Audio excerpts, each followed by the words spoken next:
All right, family, give me that old time religion.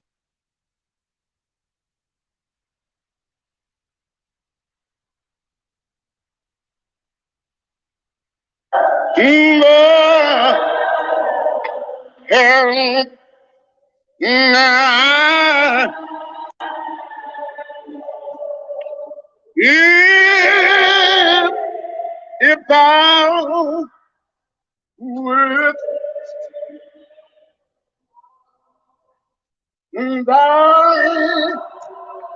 thyself from me, now, my love shall die.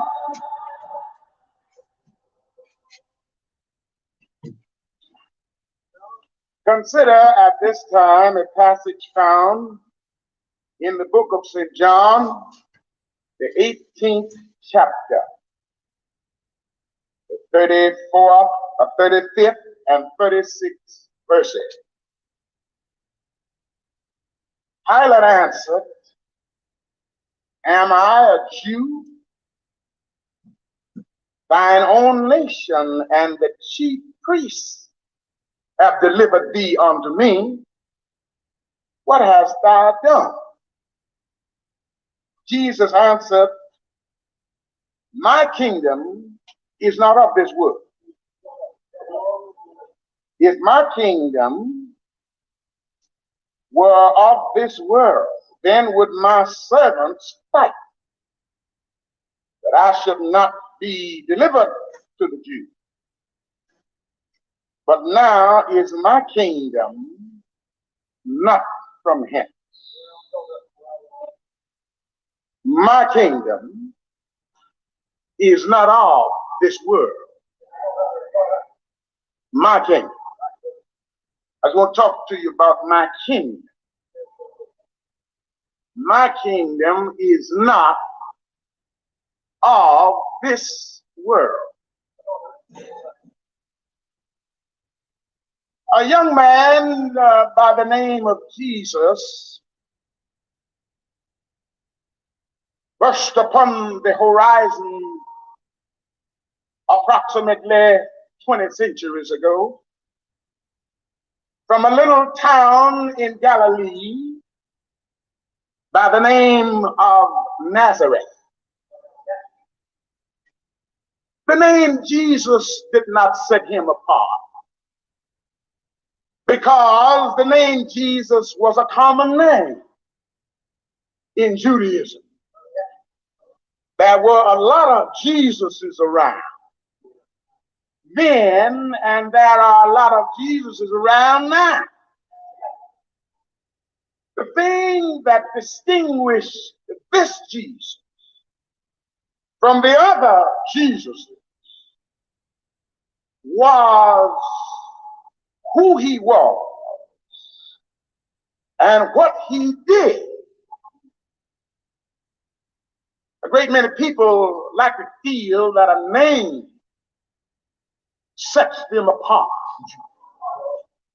But you can have the biggest name in the world and it doesn't mean a thing unless you do something to distinguish the name. This young man, who died, according to the best historical information, about 33 years of age. He began to teach and to preach. He challenged the righteousness and the justice of the people of his time. But one day, at the temple in Jerusalem, he challenged the power structure. And may I say, the Pharisaic or the Sadducean power structure. They didn't bother him as long as he's merely teaching. and preaching. People don't bother you too much. They may dislike you. You may disturb them.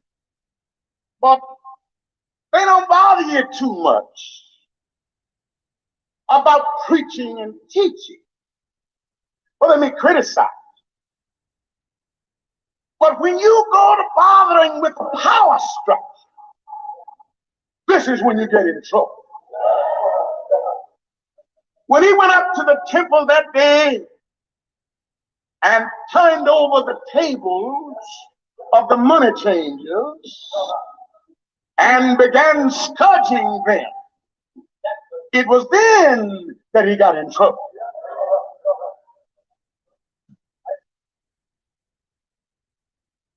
The late Dr. Martin Luther King Jr., that is, did not lose his life as long as he talked about sitting at the lunch counter, as long as he talked about riding where you please on the buses,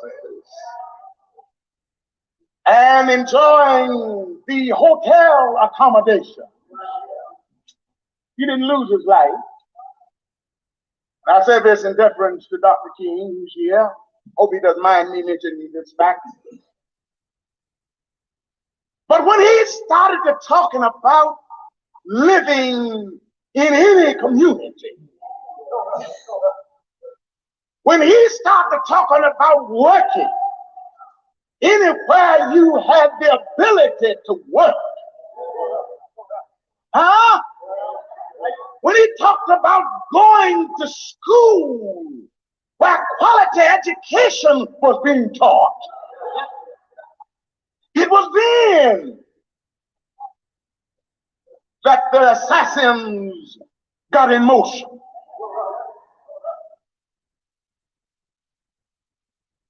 And excuse me for my personal opinion, I believe that there were more people involved than just the assassin himself. This is when Jesus got in trouble, when he challenged the power structure of his day. Conspiracy began, and then arrest, and then trial. The first preliminary hearing was before Ananias. Ananias seemed to have been a retired high priest. And after a preliminary hearing before him, he was taken off to Caiaphas, the presiding high priest at the time. Caiaphas was primarily concerned in the hearing, that is, about the doctrine that Jesus taught. You know, some people think that Jesus left the Jewish church, but he never left there. He lived and died a Jew. It was his ideals and his principles and his religious philosophy that led to the Christian movement. But he himself never left the Jewish church. Listen, if you please. And there was enough religious elasticity within the confounds of Judaism, you understand, to accommodate many religious philosophies. That of the Sadducees, that of the Pharisees, that of the Herodians, that of the Essenes, that of the Zealots. But these people apparently did not go to the heart of things. Jesus talked about the hypocrisy of the Pharisees. He talked about the injustice of the Sadducees. He talked about the unrighteousness of the so-called religious people of his day. And this kind of shaped folk up. You don't hear what I'm talking about. And of course, the next hearing after Caiaphas was before Pilate. Pilate was concerned not about any religious philosophy, not about any doctrine. He had no interest in that kind of thing. He himself was a Roman, and he was there to represent the Roman state. And what he was concerned about, whether Jesus had involved himself in any kind of conspiracy or treasonable act against Rome. This is what he was concerned about. And of course, when he, upon investigation and interview and hearing, found nothing of this nature, he was ready to effectuate a compromise with the Jews. He was ready to placate them. He, of course, said many things in this connection, as you know. And of course, when the Jews insisted, and think about this, when they took Jesus to Pilate's judgment hall, they didn't go in. Now think about this. They didn't go in. And the reason they didn't go in, they said that if they went into this Gentile temple, this would defile them and render them unable to participate in the Passover. Now think about that.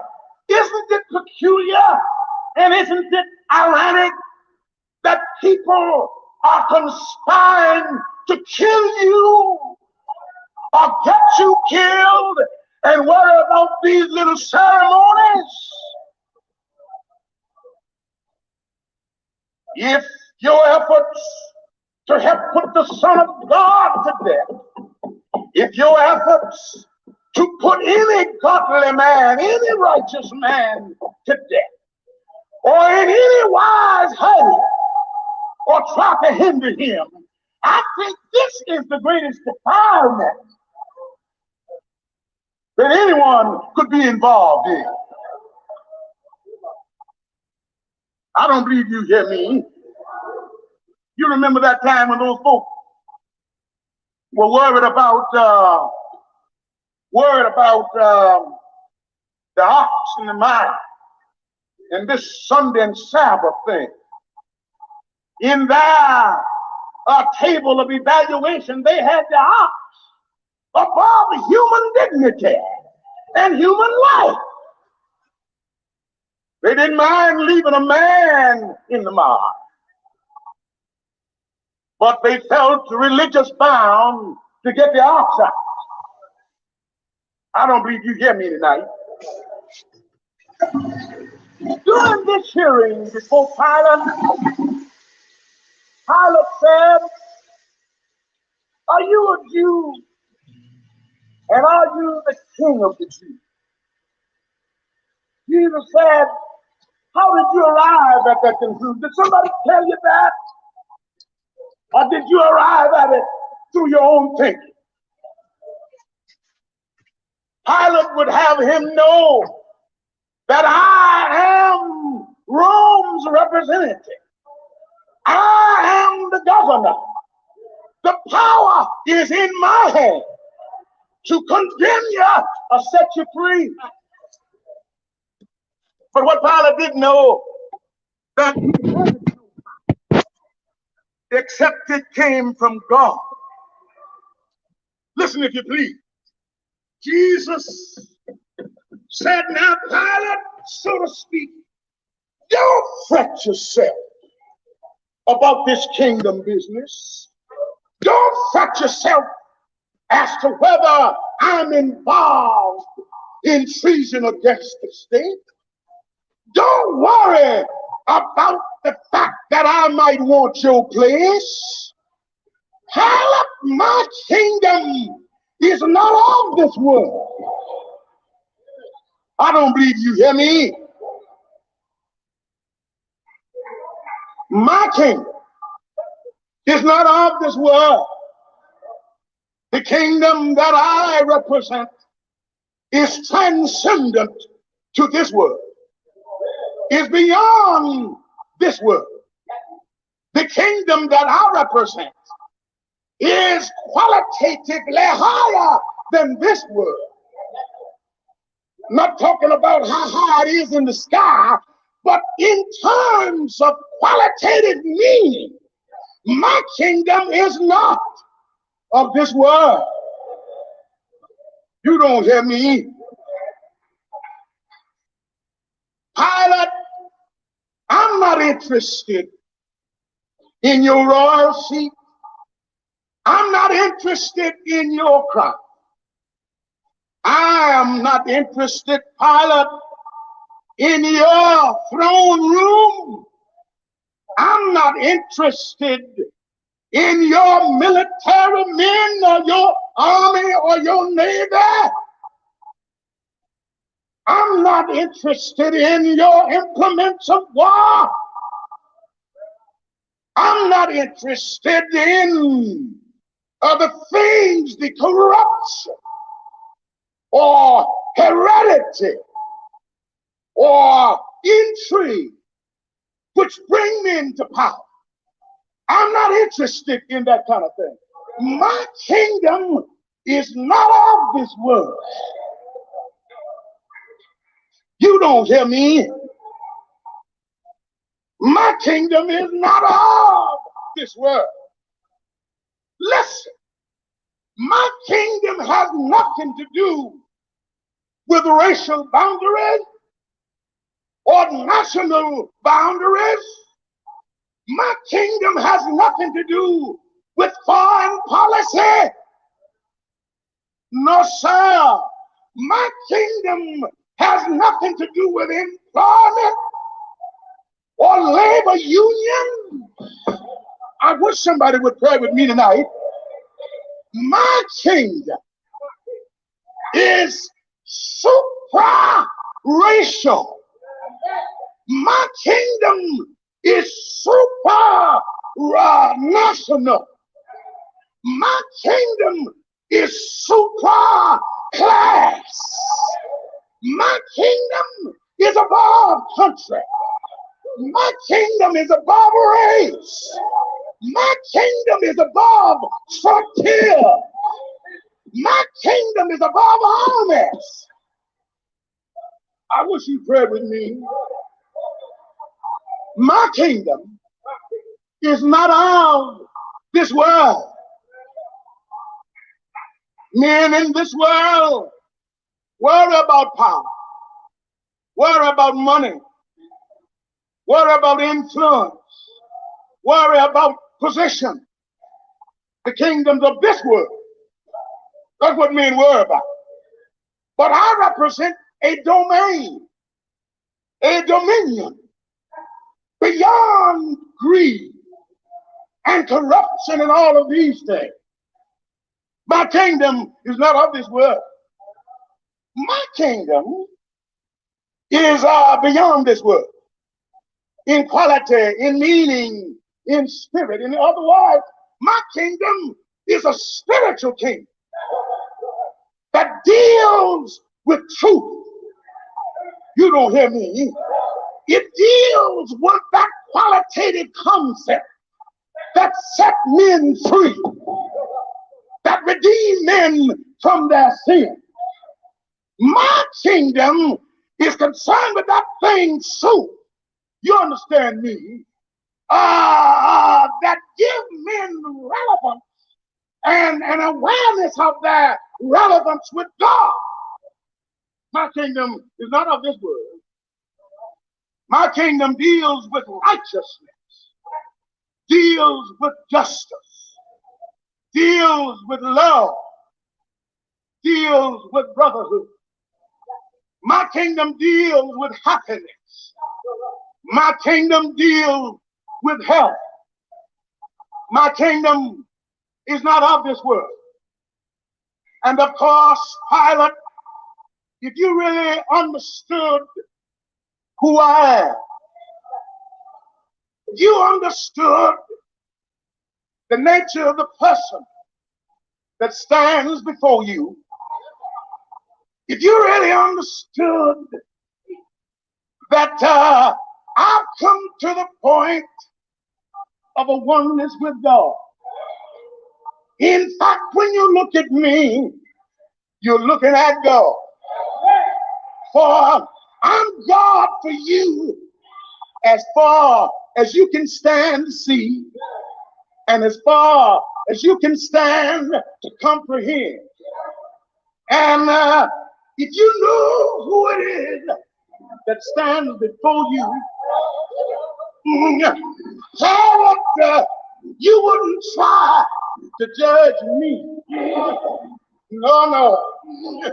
You would not look down on me as a malefactor or as a criminal. You know what you would do, Pilate, if you understood who I am. Oh, Lord. You'd get up from your judgment seat and you'd ask me to sit there in your stead. Oh, Lord. Pilate, you pull off your right diadem. You throw your royal robe on the floor. You get on your knees. Yes, you would. You'd even prostrate yourself before me. Yes, you would. If you knew who it is that stands before you, Lord, you'd say, Lord, have mercy on me too. Oh, Lord, you'd beg me right now, and you'd tell me, create in me a clean heart and renew a right spirit in me. Oh, Lord, you know what you would do if you knew who I was. Oh, Lord, you tell me, Lord,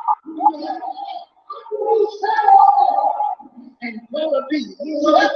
If you knew who I was, oh, do you know what you do? You say on me, I'm turning my back on them. I'm turning my back on them. Yes, I am.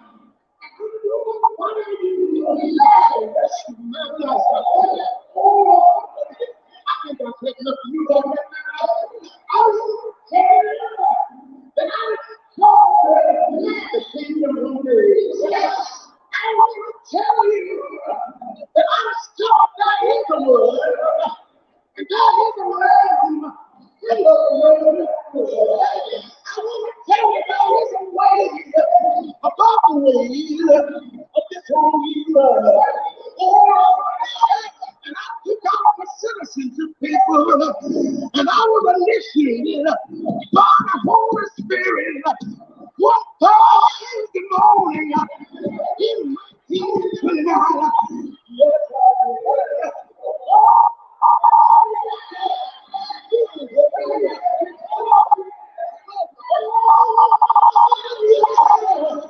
And I mean to live in this world and be a citizen thereof until death.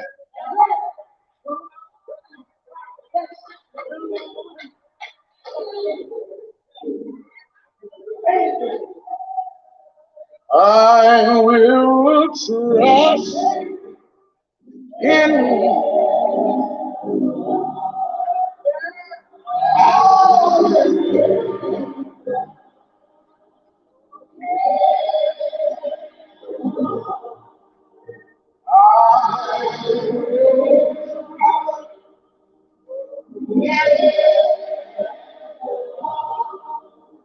until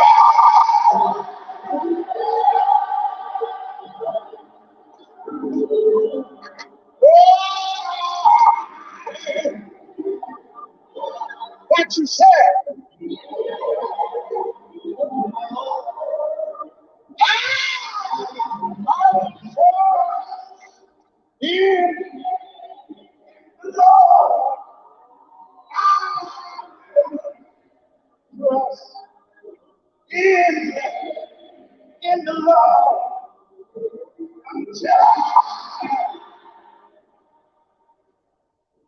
You know, we live in a materialistic age.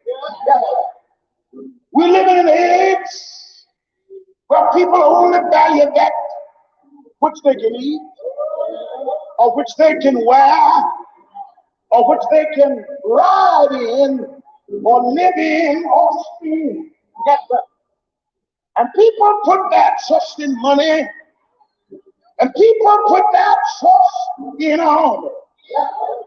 People put that trust in power. But I made up in my mind a long time ago that I'm going to trust in God. I will trust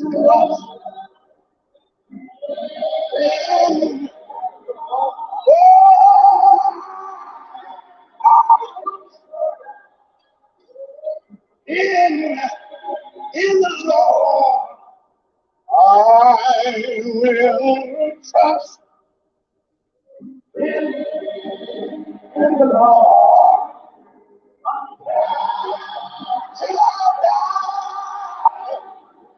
Why don't you say, oh, I will trust in the Lord. Oh, I will trust in the Lord. I will. Oh,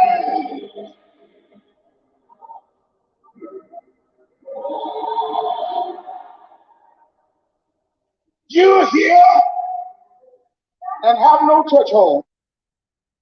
We call your attention to the book of Revelation, the 21st chapter and the first 5 verses. And I saw a new heaven and a new earth. For the first heaven and the first earth were passed away, and there was no more sea. And I, John, saw the holy city, New Jerusalem, coming down from God out of heaven, prepared as a bride adorned for her husband. And I heard a great voice out of heaven saying, behold, the tabernacle of God is with men, and he will dwell with them, and they shall be his people, and God himself shall be with them and be their God. And God shall wipe away all tears from their eyes, and there shall be no more death, neither sorrow nor crying, neither shall there be any more pain, for the former things are passed away. And he that sat upon the throne said, behold, I make all things new. John's vision of a new world.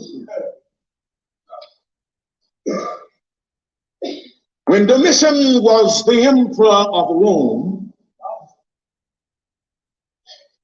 it was decreed that the entire populace of the Roman Empire was called upon to worship the God of the empire. And that God was Domitian the emperor himself. And the system of religion created around him was called emperorism. This was designed to give the people of the Roman Empire allegiance to the empire beyond and above their civic or political allegiance. This gave them a religious tie to the cause of the Roman Empire. Now, the Romans had a policy of religious tolerance, so that a people could continue to practice their native religion, but also they had to adhere to imprisonment. If anyone resisted, then that person was denied the privilege to sell their goods upon the public market. They were persecuted in a number of ways, and eventually to bring them in, many of them were put to death or subjected to other severe forms of persecution. Among those who were so persecuted was a man by the name of John, who was a disciple of Christ. He represented a movement that would not bow even to the decree of the Roman Empire. They were a sect in Judaism. They had a history somewhere that said, "Thou shalt have no other gods before me. Thou shalt not bow down thyself to any graven image or anything, or any of the likeness of anything in the earth, on the earth, or in the sea." But Rome decided to break the backbone of this resistance by persecuting and putting to death the leader of this set of people called the people of the way. This was what they were called before they were called Christians, people of the way. John was accused of treason against the state and was put out on an island in the Aegean Sea called Patmos Island. And while out there, he had a vision. And that vision resulted in, or at least to some extent, the book that we have today called the Book of Revelation.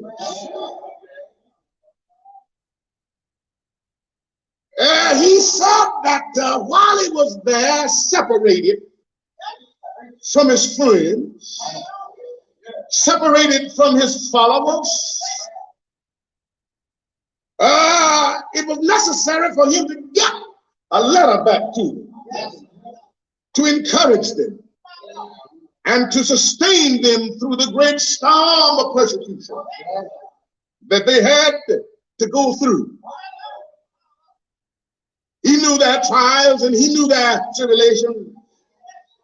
And he saluted them by saying, "Be thou faithful unto death, and I'll give thee a crown of life." Now, I very often hear this particular passage misquoted. People are telling their covenants or giving their testimonies, and they quote it, "Be thou faithful until death." It doesn't say that. It says, "Be thou faithful unto." And this unto is stronger than until. You see, because when you hear people in the church today talking about "be thou faithful until death," that means that they're going to be messing around doing next to nothing until they haul off and die.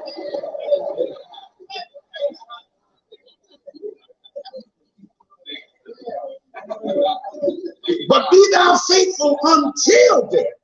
Be thou faithful unto death means be faithful in the face of death. Be faithful in the face of danger. Be faithful no matter if you have to give up your life. Be faithful. Be faithful unto, not until.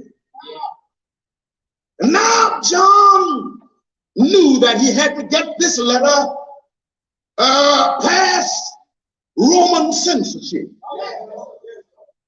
And he resorted to a style of writing that arose during what we call the intertestamental period, called apocalyptic writing, which really means veiled writing, code writing, secret writing. We find examples of it in the book of Ezekiel, in the book of Daniel, in the Apocrypha, that group of books that was taken out of the Bible. It is a highly symbolical, cryptic style of writing. People had to have background in to understand it. The writer of the book of John knew that the Roman official would never know what he was talking about, because he had to criticize the state. He had to criticize the Roman capital. He had to say something about the emperor and those who had gone into allegiance with the emperor. In other words, he called Rome Babylon. He couldn't admit Babylon because Babylon had been out of existence for centuries. He called the emperor the great dragon. He called the heads of the states that had gone into coalition with the emperor, he called them beasts. He called history a scroll rolled up and sealed by 7 seals, that nobody could break those seals but the Lamb. I don't believe you prayed with me. He called the church a woman in travail and pain. Did you hear me? He called successive era through which they had to inevitably pass. He called these eras horses. He called the first one the red horse. He called the second one the black horse. He called the third one the pale horse. He called the fourth and last one the white horse. I don't believe you're going to pray with me tonight. Now, by the red horse, he meant that they would have to pass through an era of war and bloodshed. And in the wake of that era, a natural sequence would fall. An era of starvation, pestilence, tribulation. And in the wake of that era, another natural sequence, an era of wholesale death, which he called the pale horse. But then he predicted for them victory and ultimately conquest, which he called the white horse. And its rider was Jesus. I wonder if you pray.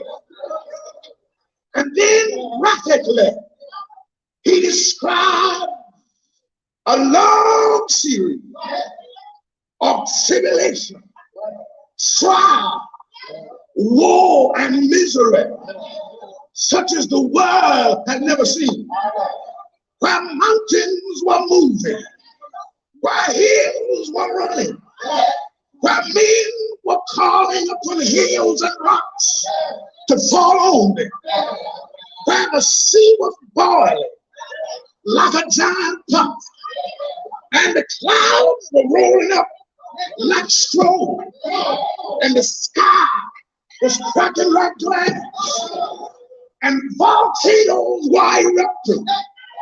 And out of this long process of misery and war, it seemed that a calmness ensued. And in the wake of this calmness, he said, I saw a new heaven and a new earth coming down from God. In other words, all of this misery, all of this woe were just the birth pains in attendance to the birth of a new world, the birth of a new order. And when a new order is in the process of evolving, there's always misery, there's always woe, there's always sorrow, there are always tears.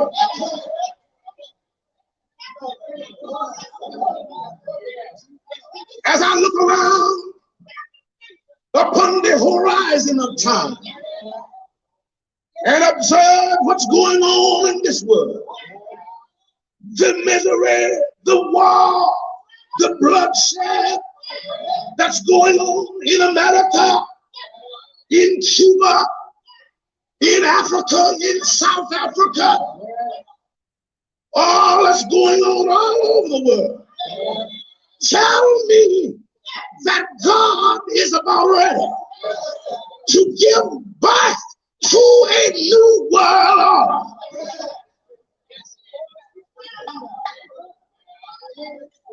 I wonder, do you see what I'm talking about? He said, I saw a new heaven and a new earth coming down from God out of heaven. For the old heaven and the old earth were passed away. You know, brothers and sisters, if we get a new heaven, we've got to have a new earth. Or if we get a new earth, we've got to have a new heaven. You can't have a new earth and an old heaven. Because you see, our concepts and our ideas of heaven are influenced by the world that we live in. It influences not only our thinking, it influences our terminology. Because when we speak of heaven, we got to speak of it in earthen terms. We've got to talk about rivers, lakes, gates, streets, cities, trees, flowers. These are figures of speech for earthen things. But how else could we describe heaven except in earthen terms? So that if God gives us a new order, if God gives us a new order, we've got to have a new heaven. I don't believe you praying with me. Therefore, John said, when he saw this new heaven, he also had a new earth. I don't believe you're praying with me. Then he said, there was no more sea. Now to him, the sea represented that thing that separated him from his church, him from his members, him from his friends and loved ones. The Aegean Sea stood between him and everything that was important. But in this new world, there were no seas of separation from friends and from loved ones. There was nothing to divide him or cut him off from all of those worthwhile and important things that were vital to his development and to his appreciation. There was no more sea. And what was more, this new heaven and new earth came down from God. You know, I believe that the sociologists are doing a good job in helping us to bring about a better environment in which to live. I believe that the men of medicine are doing a great job in raising the health standards, in extending the lifespan or the life expectancy. I believe the honest politicians are doing a good job. I believe that the scientists and all of the people who are working for a better world are doing a good job. But if we will ever get a word of brotherhood, if we shall ever have a word of goodwill, a word of peace, I believe God is going to have something to do with it. But this man said the word that he saw, the new order that he saw, came down from God.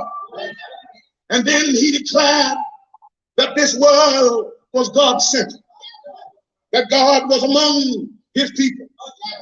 And then he tells me here about an amazing thing, a kind of a world that's hard for us to conceive of. There were no more tears. Or he said, God shall wipe away all tears from their eyes. It's pretty hard for me to conceive of a world without tears. But you see, the world that I live in have so many things about it to make men cry and to bring tears to the eyes of women and well, to bring tears to the eyes of children. Great God, while widows who are loaded down with children and who at the mercy of the welfare and at the mercy of all who will have a little sympathy for, find occasion to cry. I wonder, do you see what I'm talking about? That mother who struggled, great God, while to imbue in her daughter the kind of thing, the kind of high and noble ideal, and then see that child go wrong, have a clean cry. Oh Lord, but John tell me, in this new world, there are no more tears. There are no more tears. For God to wipe all tears away from my eyes. Great God, I'm going to approach a close as I tell you this. I remember one night in Cairo, Egypt, I'd been down to the State Department of the government of Sudan. I talked for a long time with a young government official from Sudan. And as I got ready to go home, he said, I'll walk you home and I'll go home with you. Oh Lord. And we walked along the streets about 2 o'clock in the morning. In the stillness of the night, I heard a baby cry. And Lord, I said to the man, can you tell me where you that baby? And what does a baby have doing at this time? Early in the morning. He pointed to an old vacant lot, an old building standing at the edge of the locker. And there was a woman lying on the ground, 2 children at her head. The woman was sleeping, oh Lord, and one of the babies was sleeping, right, God. But one of the babies, in the chill of the morning air, had awakened alone, and felt frightening cold in the darkness of there. And nobody put a comforting on her, oh Lord. And the baby was weeping and crying because it was cold and because it was afraid. Glad God. But in this new world that John talked about, glad there'll be no tears, Lord God. There'll be no poverty, such as we find in Egypt today and always. There'll be no more sleeping on the ground. I'm a bad little legend alone before day in the morning. Oh, and crying. There'll be no more tears in this new world. Oh Lord, and thank God. In his conclusion, he said, there'll be no more pain. Oh Lord, there'll be no more pain. There'll be no more malady. The thing that brings pain and fever to our body. And finally, there'll be no more death. Oh Lord, oh in this new world, will not be I'm not hungry anymore. I'm not be bit down by the ordinary.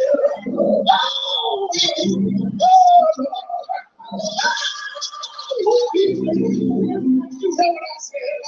One day, I'm stumbling to that time when I ain't a better day.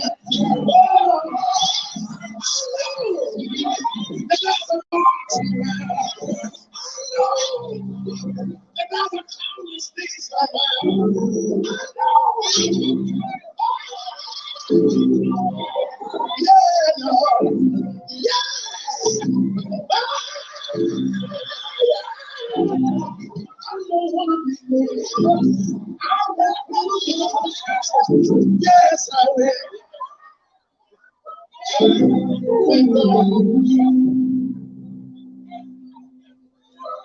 You wipe all tears away.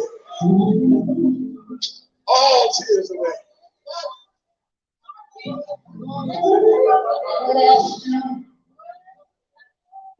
If you be good to lay in your soul and be all this, I will trust.